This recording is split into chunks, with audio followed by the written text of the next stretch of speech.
Good evening. My name is Rick Hanley, and welcome to this Zoom town hall.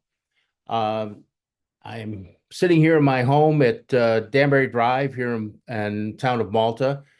I've been a resident of Malta for 29 years, and I'm very pleased to have this opportunity to run to fill a vacancy on the Malta Town Board. Uh, if you have an opportunity and you'd like to type in a question, we'll do our best to get those questions answered. We've had a few questions that were sent in ahead of time, so in the meantime, I can answer those questions. First, I'd like to give you a little background on who I am and why I decided to run.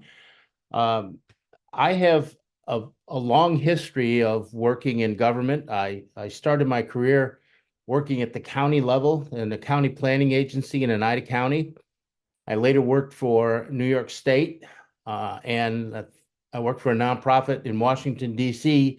called the Coalition of Northeastern Governors Policy Research Center.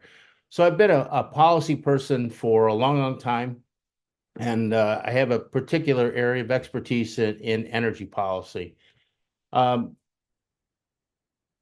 After I left the coalition, I formed a consulting business so that it could cut down on a little bit on my travel back and forth between Washington and town of Malta. And I've since retired from that position, but I've been remained very active in the community.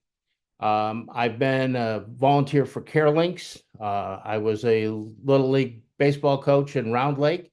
I'm currently a member of the Malta Seniors. And I've been active in the Malta Democratic Party since about 2017. I've been the vice chair and chair.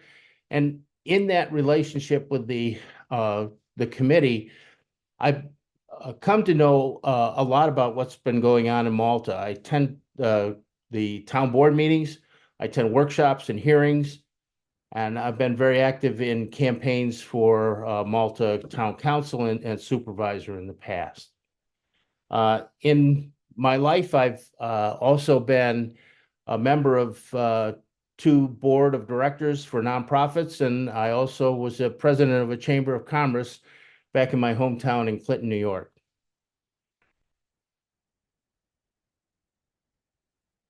People often ask me when we have an opportunity to talk, what do I think are some of the major issues happening in Malta? Of course, well, I ask them, what do they think are the major issues in Malta? And often the answer is that people want to be better connected with what's going on in their government. They'd like to know what's going on. So in my position, running for the town board, I think the most important thing for me is to be able to give the residents the information they need and to try to get them to be more engaged in the major decisions that are happening in our town. And that's primarily the reason I've decided to run. Um, what I'd like voters to know about me is that I have, I believe, the knowledge, the experience, and the time and energy to put into this job because I really think I've often thought it was a part-time job, but it requires a full-time effort. And that's really what I'd like to give it. So with that, I'd like to start off by answering some questions. First question is from Stephen P. And Stephen wants to know what's the purpose and responsibility of the town board. And Stephen, that's a really good question. Um, and I think it's a good place to start. The town board establishes policies and passes laws uh, relative to the town of Malta. And it also oversees the town departments to make sure that they carry out those policies. The town board's also responsible for appointing members to a number of committees and boards, like the planning board, the zoning board of appeal, and a number of committees that we have in our town. The town has just completed a developing a draft budget, and there'll be a hearing on the budget next week. So that's a really important job the town does, is to put together the budget, make sure that we have adequate revenues to cover all the budget items in our town. Um, the town board also is responsible for review of major projects, including plan development districts. The town board is really the key source in terms of making decisions on plan development districts in our town. They also review major purchases. They establish local codes and zoning, and they hold public hearings that are required by law. So, Stephen, thank you for that question. I had another question. This one's pretty simple and straightforward. Someone wanted to know if the village of Round Lake is part of the town of Malta, and the answer is yes, very much so. It's Village of Round Lake is an incorporated village and has its own mayor and a board of trustees, but it also is completely part of the town of Malta. Let's see, do we have any questions? Okay, so we'll proceed with some of the questions that we also have received. I have a question from Joe Z. His question is, in combating the threats of climate change, New York State has ambitious energy goals for 2030 and 2040. This will take the support of every community in the state. As Malta is the home of a huge energy user, GlobalFoundries, and an ever-expanding development, what active steps can you take to support the state's initiative? Well, Joe, thanks for that question. And as I said, I've been active in the energy industry for a long, long time. So that's an important question for me. Malta did recently receive a grant from the state of New York through something called the Clean Energy Communities Program. And in order to receive that grant, there were some requirements. And one of the things that Malta did was to provide training for its code officials so that they can ensure that construction that's done in the town is compliant with the International Code Council regulations with respect to energy efficiency and conservation standards. This town also did some energy benchmarking to determine where their energy uses are currently. And I think they also probably did some carbon emission benchmarking as well. The town has made some changes to their lighting and converted some of their older lighting to LED. And the town currently has 4 electric vehicle charging stations. But I think we can do more. I favor installing solar electric panels on places like the Highway Garage, which has a great solar orientation, faces south. I'd also like to see that we purchase some electric vehicles, particularly for the code department and the town maintenance department and parks department, because those vehicles start out in the morning at a certain spot at the town hall, and they don't travel very far, so they'd be ideal candidates for electric vehicles. And the fact that we already have the charging stations in place, I think that makes a lot of sense. So, Joe, thanks for that question. Okay, let's move on here. I have a question from Marion B. Marion says that recently the town of Malta purchased a private water company and established Water District Number 1. Those of us who are residents near Saratoga Lake are in great need of municipal water. What is the time frame for the town to establish another much-needed water district to service residents in the area of in areas of Malta? Marion, thanks for your question. There is obviously an established water district, and that district is pretty much the district that had been established by Saratoga Water Services, which the town took over, purchased. In terms of expansion, what residents of a particular area would need to do is they would need to band together and produce a map, a plan, and a report on the creating an extension to the water district. Now that map, plan, and report would have to be done by an engineering company that has experience in working in water systems. Once that's done, they could submit that to the town, and then that plan would also identify any technical challenges and the cost to expand the water district. And it should be noted that new customers coming into the water district would be responsible for paying for the engineering services, but also for all of the construction of the new development for the water district. Now, one of the things that I think is good about having a municipal water district, if this was a private water district and people wanted to have an expansion, they would have to pay 100% of the expansion. There's a possibility that because we're a municipal district, that there could be grant funding that would cover some of the cost of extending the water service. So Marion, there's several steps involved. It should be clear that the people who are wanting to add into the water district would have to pay for the infrastructure, and that payment would be through a levy of taxes over a period of time. And so thanks for your question. We have a question. Okay, someone next door wrote that there may be, for the first time next year, a town property tax in addition to the county tax and school tax. Would you speak on this, please? Thank you. I'm not aware of the town having any plans to establish a town tax. I'm not saying that that's good or bad. Now, in fairness, we do have 3 special purpose districts. We have one for the library, we have one for EMS or the ambulance service, and we have one for the fire district. So those taxes are, for the most part, local taxes, but they're not considered a town tax. And right now,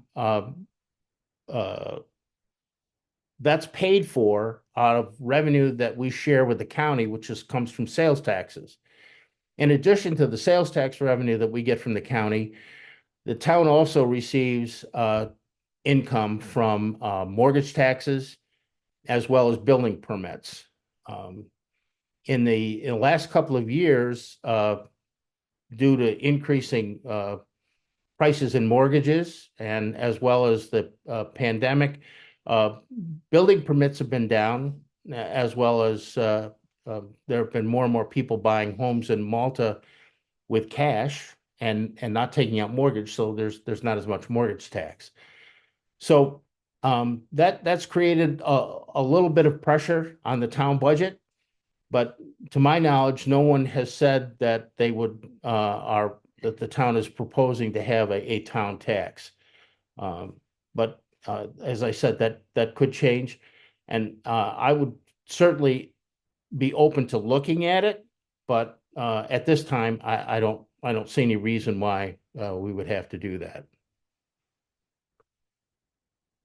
Does the town budget follow a standard form? Is there a guide for a layperson to understand the budget? Well, thank you for that question. Actually, there is a fairly standard form that the town uses in terms of developing the budget. And over the past, I'd say 6 to 8 weeks, the town has gone through the process of requesting each of the departments to put their requests in.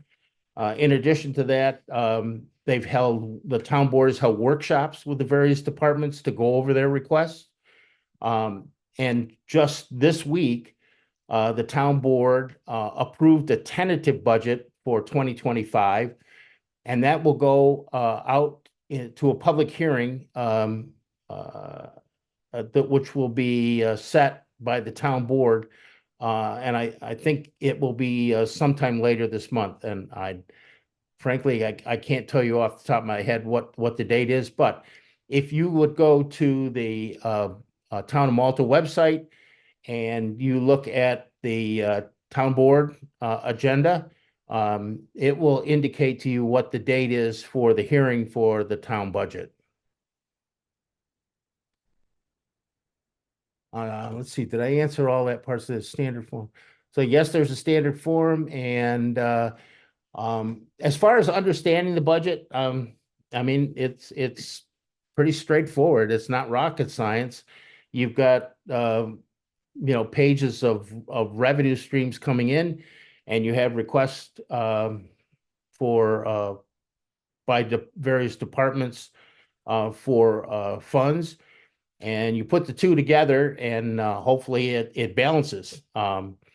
This year,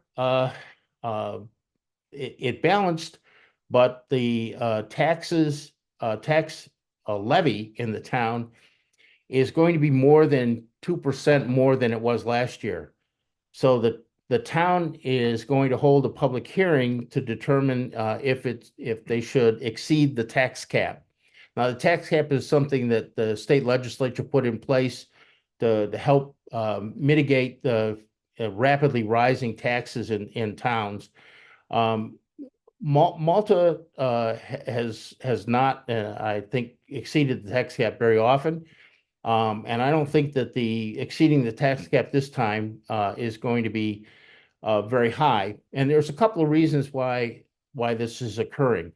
One is that because of the purchase of the Saratoga Water Services, there are additional taxes that are being levied to pay for Saratoga Water Services, and those taxes will be paid by the people who are in the water district. In addition, there's been some increases in some of the requests. And one in particular is the fire department has made requests. I favor the additional funds for the fire department because I think that they due to a number of circumstances, they have been underfunded for the last 3 or 4 years, and we need to catch up and get their funding right with what their expenses are. Okay. All right. I have some more questions here that were sent in ahead of time.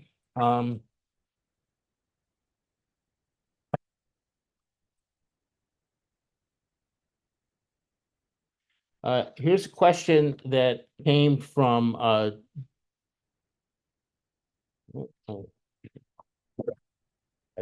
here it is, right here. There's a question that was sent in by Joyce B.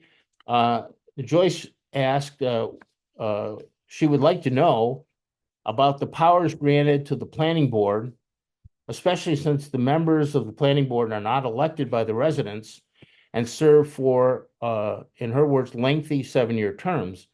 Joyce is interested in learning what my views are and opinions regarding the planning board, as in her view, the planning board decisions do not necessarily reflect the opinions, needs, and wishes of the residents of the town of Malta. Well, thank you for that question. Joyce, that's a question I think that is on many people's minds. First, let me start out and acknowledge that the planning board members are all volunteers. They receive no pay. They work for the planning board as a public service. And I see the role of the planning board as primarily an advisory role.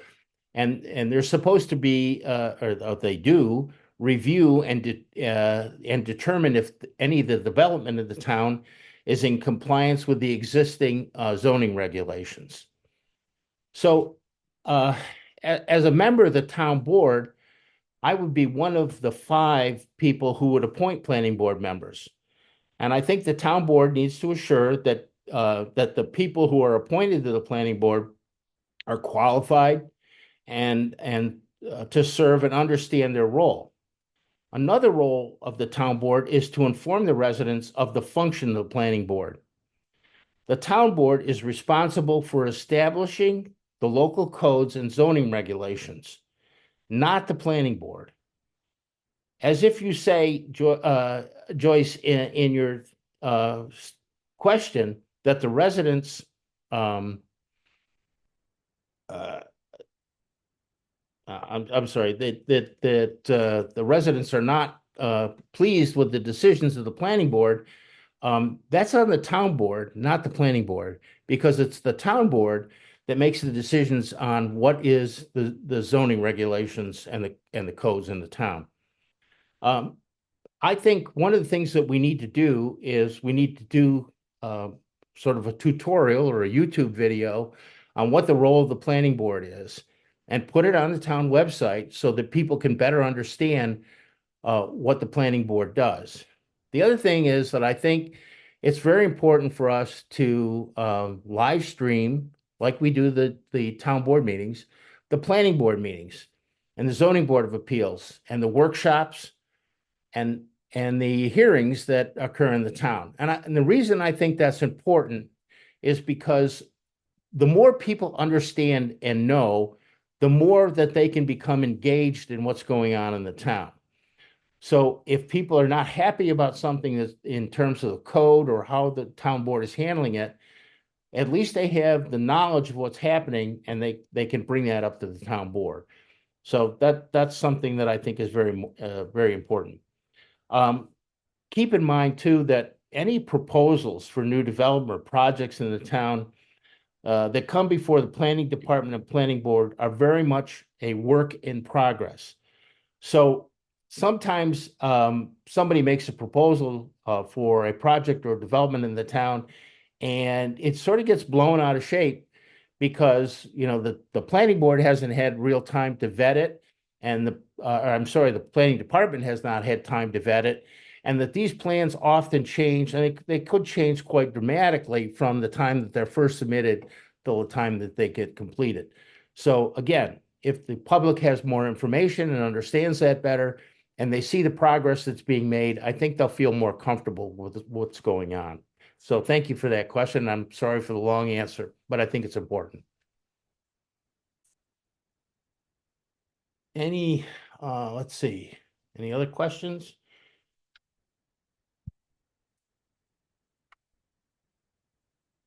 I'm sure I haven't answered everybody's questions. I'm very much engaged with trying to get more information because I think more information is better. What I'd like to do, as I said, is I'd like to get the town to live stream the planning board meetings. In addition to live streaming the planning board meetings, I'd like that the information that is presented from a potential project or developer is placed on the website so that the residents can see it at the same time the planning board is seeing it. Again, a lot of stuff is in work in progress, but I think it's important that people have access to the plans and the drawings and the narratives that the developers or project people are putting forth. And that makes it a lot easier for the residents to understand that. I mean, it's very difficult if you don't have that background information. And then unfortunately, sometimes people start to make assumptions which are not correct. Question is, what are the prospects for the town finances? Are they on a predictable path? As I said, town revenues come from essentially three major sources. We get a share of the sales tax revenue in the county. We get mortgage tax payments that come to the town, and we get building permit payments. In the last year or so, the mortgage taxes and the income that we receive from mortgage taxes and the income we receive from building permits is down a little bit. And it's always sort of a guessing game about what the sales tax revenue is going to be. Now, this year there was some expectation that because of the Belmont being run at Saratoga, that would be a sort of a windfall for the county in terms of sales tax. I think the uh, answer to that is still not clear. Um, the town generally budgets a little bit less than they think they're going to get to give themselves some cushion. Um, uh, and so but I think that the prospects are pretty good. Now, what could change that? Well, a couple of things. Um, it, there's a relationship between the amount of money that we get in county sales tax and the total assessed value of the town of Malta. So if if our assessed value begins to fall relative to other towns in the county, we would get a slightly smaller share of that money. And so uh, towns that are have near full value assessment versus towns that don't have full value assessment, the full value assessment towns do better in terms of their share of assessment or their share of the sales tax that they receive from the county. So uh, the, our town is working to get back to full value assessment, and I'm in favor of that because I think that one, I think it's a fair approach. Um, and two, I think that it helps us in terms of our revenue sharing from the county. Um, How would you increase the walkability of Malta and develop more of a downtown? Oh, that's a good question. As I travel around the town, I'm amazed at how many dead end sidewalks we have. And so somebody comes in the downtown area of Malta, or even in some little bit areas outside that, generally, uh, part of the requirement for the developer is to put sidewalks. Well, they put sidewalks in, but they end where their property ends, and that's unfortunate. Now, one of the things the town has done uh, is they have applied for a grant to put in a pedestrian and bike path that would run from basically Dunning Street all the way down to Taddeo Road, which is the south end of Malta Gardens. So we would have a pedestrian access that would go from the south side of Malta Gardens all the way up to the middle of downtown. And in the downtown area, when you get to Dunning Street and beyond to go to Price Chopper or the shops at Malta or wherever, there is sidewalks up there, so that would give pedestrian access. One of the things that is still needs to be done is the crossing of Route 9 in the downtown area. Um, in my view, the speed limits um, are too high. We have 55-mile-an-hour speed limits on the from the Round Lake extension up to almost Taddeo Road. And then it drops to 45, and then it drops to 30 in the downtown area. And then it goes back up again to 45 and 55 as you get north of the downtown area. Um, my personal opinion is that that's too fast. I would like, as a member of the town board, I would like to work to petition the state to see if we couldn't lower those speed limits. Now, what that does is that if we lower the speed limits, and we put in crossings with flashing lights and stuff, they're much safer than if you put in a flashing crossing and cars are still going 55. That's going to be problematic. So the other thing that I'd really like to examine is that we have a great recreation access in the Zim Smith Trail. We also have wonderful recreation facilities in Luther Forest. On Rocket Way, we have athletic fields. We have wonderful trails in Luther Forest. and the town has purchased property on Saratoga Lake, which could turn into a destination, a passive park. So what I'd like to see is how can we figure out a way to get better pedestrian access from the west side of the town to the east side of town. Of course, a lot of that is interrupted by the Northway and Route 9. So I would certainly like to see how we could work some ways so that the people who live on the west side of Malta can access Luther Forest and Saratoga Lake, and the people who live in Luther Forest can access the east side and get easily to the Zim Smith Trail. Uh, um, oh, uh, Forgive me. I'm trying to see the questions here. Uh, is Malta a member of the Association of Towns of the state of New York? And as far as are they a good source of training? Yes, the town is a member of the Association of Towns, and the Association of Towns does a couple of things. One is that it provides information to town board members and to departments. It helps to lobby state government on issues that are important to towns, and that may be their primary function. But as far as training goes, the New York State Department of State does training, and they do it for town justices, they do it for town board members, supervisors, and so there are a lot of resources that are available. If I were fortunate to be elected, I would go take the training from the Department of State on what it is that the town board member does, and I would look forward to that. Okay, so a long question. More and more residents are concerned about the rapid growth in Malta. Knowing that growth is inevitable, what is your vision for how the town should look 20 years from now?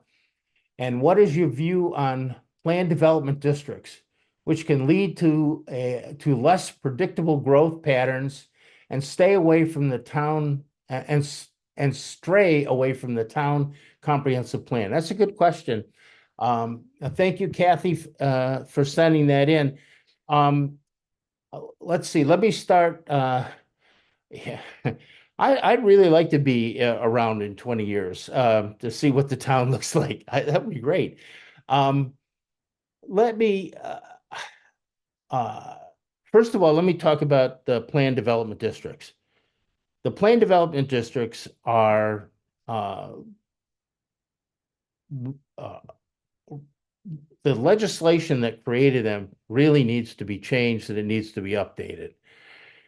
There's a lot of ambiguity in that legislation. One of the things that's ambiguous is that it says that developers need to put 10% affordable housing in, but it really doesn't define what affordable housing is. So that needs to be addressed. The other thing that I think is that should be revised is that more clarity on what a public benefit is. And let me back up a little bit. If a developer comes in and wants to do a project in an area that is not zoned for that project, they can apply to do a planned development district. And it's up to the town board to make the determination if they can move forward with that development. So the reason to have the legislation is that if there were some incredible benefit that the developer would provide to the town, then it would be worth it to modify the zoning to allow for that development to take place. But it's not clear what that benefit would be, and it should be more definition in the law of what the benefit be. And the other thing that I think is important is that that the town should not take cash as a benefit. There needs to be something that is um, uh, more I get what's the term? I had the of substantial benefit than cash, and building a building that is for use, or a park, or something that has benefit for the entire town, not just a cash payment. And we've seen some proposals for plan development districts in the past where the developer was offering cash, or um, it was arguable that the benefit to the town was not really there. So I favor change to the legislation, and I would be my opinion is that people want to be in Malta. Developers want to come to Malta. They know it's a place that where they can build and be successful. And hey, it's a I guess we'd call it a seller's market. So we should be able to get some fairly substantial benefit from developers if they want to come here. Now, as far as 20 years from now, um, I think that uh, there the comprehensive plan talks about putting our commercial development along Route 9 and along Route 67. Those and a little bit along Round Lake Road. And I think we need to stick with that. And so that the areas outside of those commercial areas, outside of the Route 9 corridor, outside of the Route 67 corridor, those should be areas where we don't have a lot of commercial development. And in those areas where there's housing going up, we should make sure that we have a significant amount of green space in those developments. I think in one of the things that has propped up a little bit recently has been density bonuses, where um, and I'm not really in favor of that. I think that um, we need to have adequate green space. I'll give you an example. I was looking at a proposal that a developer was had for the town of Malta, and I asked about the green space, and they pointed to look at this big section on the map. That's all green space. Well, what they were pointing to was a retention pond. In my view, that's not green space. That's stormwater management. So we have to have more green space, more park, more walking trails. I mean, there's as I go around the town, there are some wonderful neighborhoods that have walking trails and a lot of open space around them, and uh, and that's really, particularly as we look toward the northern part of the town, that's what that should look like. So, sorry for the long answer.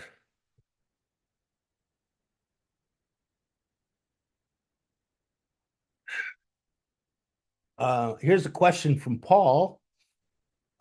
It was my understanding that when Global Foundries was built, there was supposed to be an exit 11A going directly into Round Lake, into the Round Lake bypass.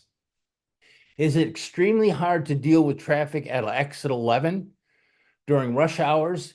And it will get even worse if Global Foundry expands.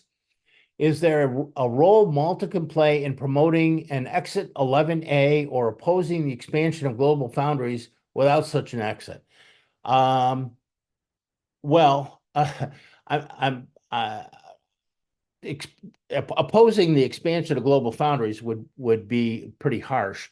But Global Foundries has agreed to make mitigation payments, and part of those mitigation payments are related to traffic. But they're not going to make those payments until they're ready to do the expansion. And I think some of those mitigation payments that they're going to make are going to go to exit 11. Now, I'm not exactly sure. I haven't seen any plans. I'm not aware of any plans on how that would be done. Um, but clearly, the access, the availability, the bypass would be something that could be looked at. But I do believe that there is a commitment on the part of Global Foundries when they do expand to help pay for traffic mitigation, and particularly, I think, in the area of Exit 11. Please comment on the value of cluster housing, where living units have common walls and houses are not spread out over many lots, uh, over single lots, taking up more space than needed. Um, I have to confess, I'm really not clear on what the question is. The value of cluster housing. I think we're talking about I'm not sure what what is. I have to be honest, I'm not sure. Um I Many years ago, in one of my roles as a member of a board of directors, um a lot of the people that were members of the organization uh were active in the co-housing movement and back in the um 1980s, 1990s. And co-housing was something that was always intriguing to me, where you had a number of people and they would share common areas and then have their own spaces.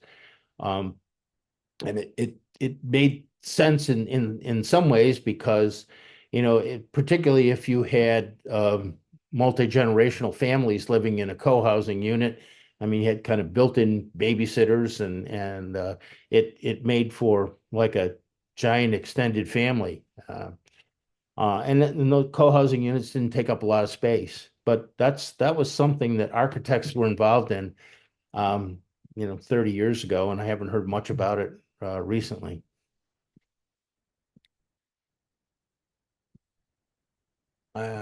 Any other questions? Questions?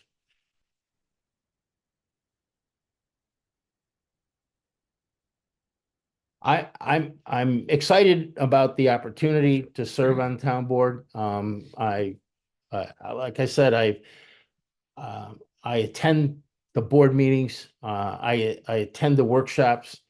One of the things that's a little frustrating about going to workshops is that you sit there and you can't say anything. And people who know me pretty well know that that's kind of hard for me not to say anything. I have opinions, and I don't always keep them to myself. But if as a resident, I think residents should have a greater voice in the town government, and that's really what I'm pushing for. More live streaming.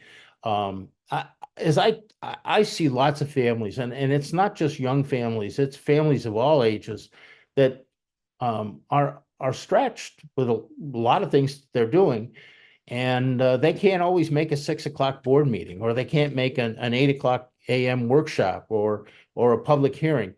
So if we put them on YouTube and put them on the town channel, people can go back and look at it. And if you combine that with more information being available on the website, I think people will be more informed, and more, if when the residents are more informed, they'll be more engaged. And I think that in the long run is going to be very good for the town. Do you know what the process would be to change and update the PDD legislation? Um, I'm not exactly sure what the process is, but eh, uh, it's a town law. To my knowledge, it's a town law. So it could be drafted and presented to the town board, or the town board should take that action on its own. They could redraft new legislation. Then it would have to probably go to a public hearing. I'm pretty sure it would go to public hearing and get comments from the public. And then when there's some consensus, then the board would vote on it and put new legislation in place. One thing I don't know the answer to is that anything that's in the queue right now relative to PDD, plan development districts, how that could be or would be impacted by any new legislation. Question is, I would welcome information about town issues that helped me craft messages to our state legislators in both New York Senate and Assembly.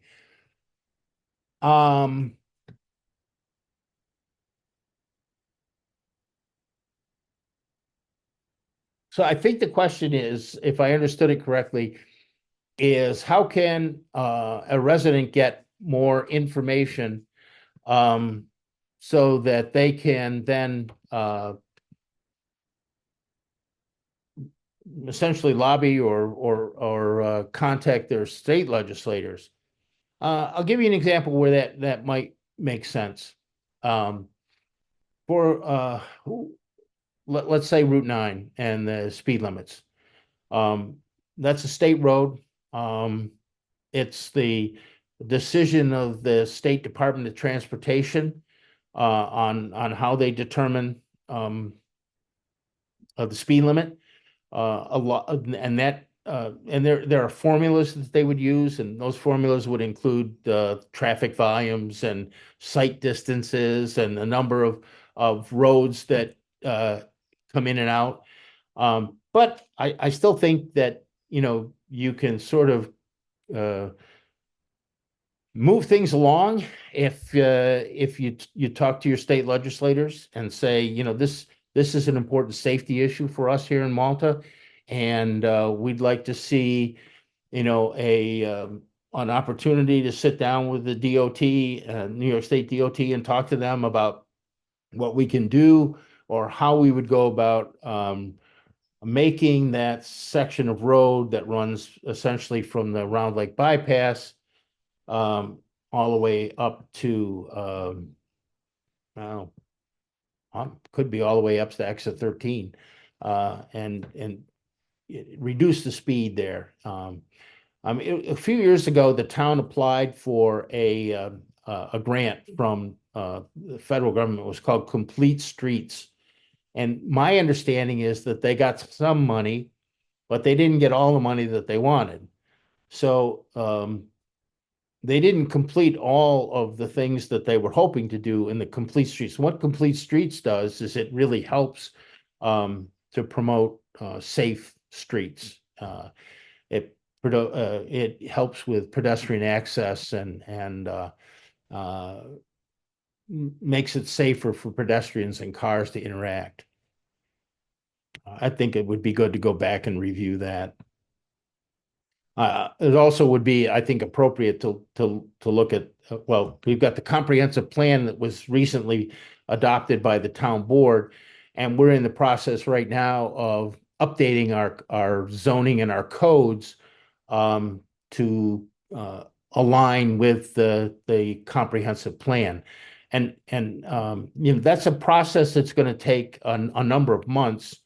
And I hope to be on the town board when that's happening. And one of the things that I want to do is there are provisions within that process to bring in the community and get their opinions. And I want to make sure that that's done. Any other questions?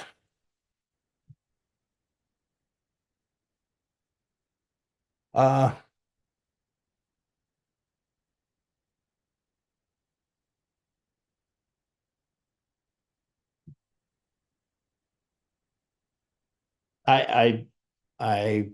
will tell you that we are going to take this video, which we recorded, and we're going to place it on YouTube, and there'll be a connection from my website to YouTube so that people who were not able to, I don't know, what do we got? 4,000 people that participated tonight. But the rest of the town who wasn't able to, they can go to the YouTube channel and you know, hear the questions and hear my answers and hopefully get a better idea of who I am and why I'm running and what I would do if I was elected. So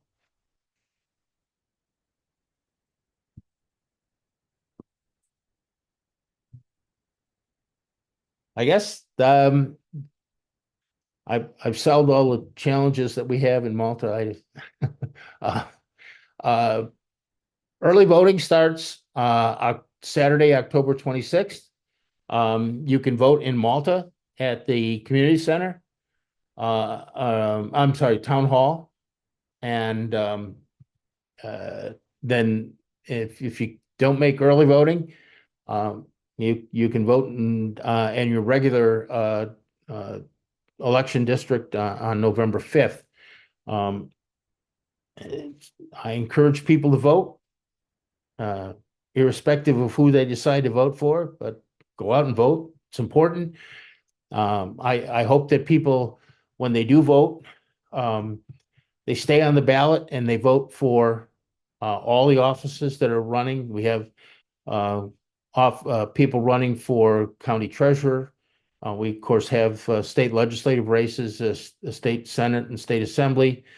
Um, we have in the town of Milton and the town of Malta, we have special elections to elect town board members. And also there is a proposition number one on the ballot. And if you get a ballot, um, proposition number one is on the back. So you have to turn the ballot over in order to read it and vote for it. I would encourage people to do a little reading and educating themselves on proposition number one. There's an awful lot of stuff out there that's just plain not correct information. So find yourself a good, reliable source. Educate yourself on proposition number one, and then make your own choice, and then and vote for it. And but also vote for, the top of the ticket, right on down to the bottom ticket, no matter what party you're voting for. It's important to do that. All right, thank you very much. I appreciate your time very, very much. I'm looking forward to this. It's a grind, frankly. My goal was to go to 1,000 doors in the house in the town. I may make it. And the biggest challenge I have is trying to get people to know who I am, and so this was an opportunity for me to do that. And I thank you for participating. And good night.